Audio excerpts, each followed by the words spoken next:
বদনজরের গোসল কিভাবে করবেন? আমরা অনেকেই বদনজরের গোসলটা করতে পারি না, অনেকের বদনজর লেগে যায়। এটা আপনি কিভাবে বুঝবেন? দেখবেন হঠাৎ করে বমি বমি ভাব আসে, চুল পড়ে যাচ্ছে, অতিরিক্ত চুল পড়ে যাচ্ছে, এরপর আপনার শরীর দুর্বল হয়ে যাচ্ছে, প্রায় সময় মাথা ব্যথা করে, অসুস্থ থাকেন, অস্বস্তি লাগে, নিজের কাছে কোনো কিছু ভালো লাগে না। এটা হচ্ছে বদনজরের লক্ষণ।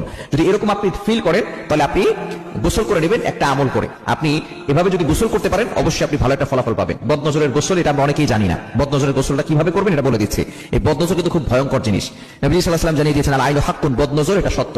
বদনজর একটা সুস্থ উটকে অসুস্থ করে রান্নার পাতিল পর্যন্ত নিয়ে যায় এবং একটা সুস্থ মানুষকে অসুস্থ করে কবর পর্যন্ত নিয়ে যায়। এজন্য বদনজর খুব ভয়ঙ্কর জিনিস। আমরা অনেকে শো অফ করি, এটা করি সেটা করি, এটার পোস্ট দেই সেটার পোস্ট দেই, মানুষকে ভাব দেখাই এই আছে সেই আছে, এত কিছু দেখাতে যাবেন না। প্রাইভেট জিনিসগুলো গোপন রাখেন, কারণ অনেকের বদনজর লেগে যেতে পারে। অনেকের চোখ খারাপ, চোখ দিয়ে আপনাকে বাজে মন্তব্য করবে, দেখা যাবে যে আপনার বদনজর লেগে গেছে। এই জন্য এই বেশি শো অফ করতে যাবেন না। বর্তমানে বদনজরের যুগে আপনি শো অফ করতে যাবেন না। আপনি বদনজরের গোসল